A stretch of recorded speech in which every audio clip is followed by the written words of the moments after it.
Generations farm. Can you just share with our viewers what the vision for the farm is and how it happened that you found this land? Yeah, this is part of the vision we had for the Bivocational Training Center for Iranians and generally Iran region Muslims, around it. And we were looking for this piece of land to start this farming for the vocational side of our Bible school. And Lord led us into this piece of property. We purchased it, and a few months later I found out it was belonging in about 100 years ago to Christian communities here. Wow. Until Stalin in Soviet time moved those Christians to Central Asia and replaced them with the Muslims living here today. And then just government put up the signs recently to honor those people who pushed by Stalin to leave, and find out the name for this area we are in was named by them the Valley of Hope. This is really encouraging and confirmation for me. There is some Christian prayers here behind it, and we are at the right place. Yeah, and that kind of shows that God has a very long view of history, and those people were here before and now in a way blessing you, and you will bless future generations as well in this project. Yeah, it's about nations and it's about generations. Yeah. To be blessed by gospel. Yeah. Well, there's a lot of activity going on here. You have dairy business that you're starting. You have greenhouses. You have sheep. You have chickens. Yeah. But I want to ask you about the idea to produce the Kilim rugs here. What actually is a Kilim for people who don't know? Yeah, Kilim is kind of part of the Persian Azeri heritage. It's a woven teen sort of rug. Like you can cover the floors or hang it on the wall, and it's kind of a dying heritage, among these people groups. Right. And so how is it that you decided that this is something you want to preserve, you want to develop? Yeah, it goes back like for a few years ago when I was traveling to different villages inside Iran actually, and I saw all these ladies, they are weaving Kilims, but they can't get it to market, they can't get it to proper markets, and then how this thing is dying little by little. And this woman couldn't make money for their family with what they knew, Okay.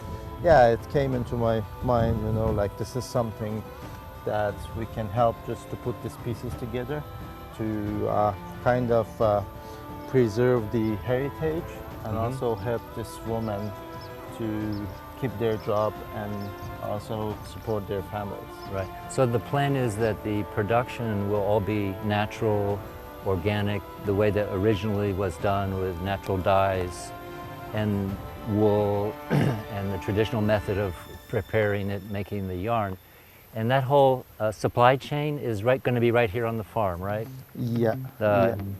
The wool, the dyes, all that right here, is that correct? Yes, everything just the way it has been done for centuries, or thousands of years, and even the wools and comes from the sheep here at the farm, like the roots and things we need for naturally dyeing the wool. Right. Will come also from farming, right. And that creates a big network of farming businesses. People, women working on it, and this is a great network.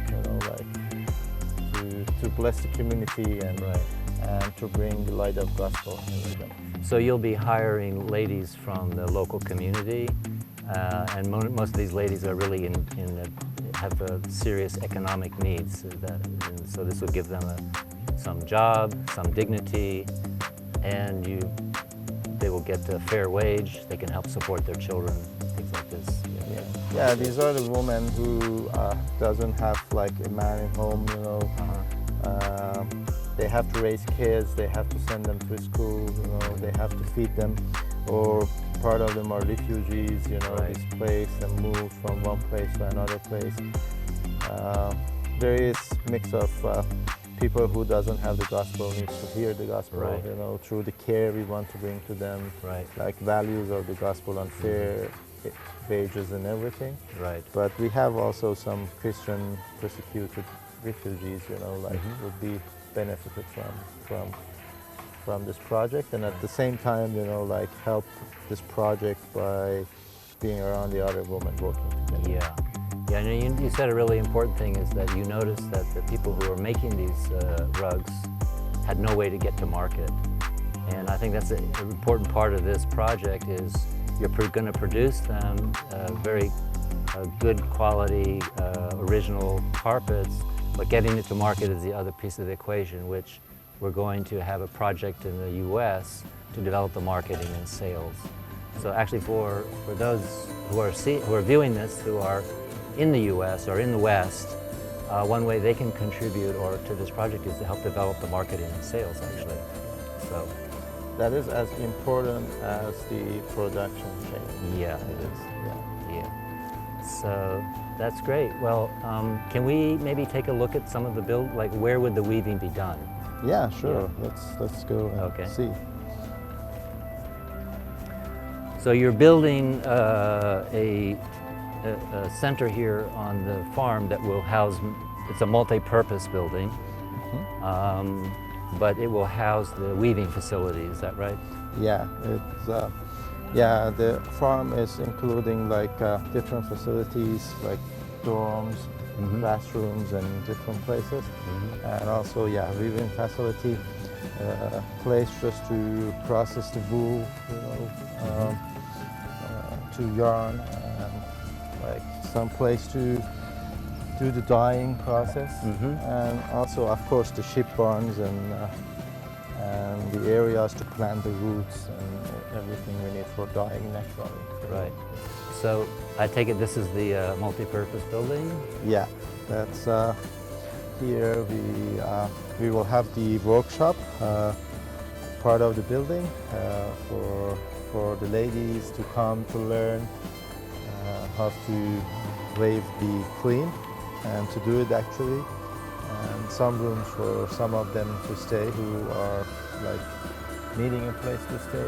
Otherwise they would come from the community, daily work and go back. Right. Yeah, some classrooms and different areas just to have, So maybe part of the ministry to the ladies is maybe provide them some training, some other instruction just to help them in their lives. Yeah, just to develop their lives and Yeah. just help them. Yeah. Now, what is the timeline for being able to actually start producing Kilims? When do you think this will be ready for that stage? Yeah, as you see, the shell of the building is ready, and we hope just by God's grace we would be able to finish it for this coming fall. Yeah. Then we can start producing the first Kilim. All right. Wow. I really look forward to seeing that dream come to reality. Yeah, likewise. Yeah. God bless you. God bless you. Yeah. See you guys.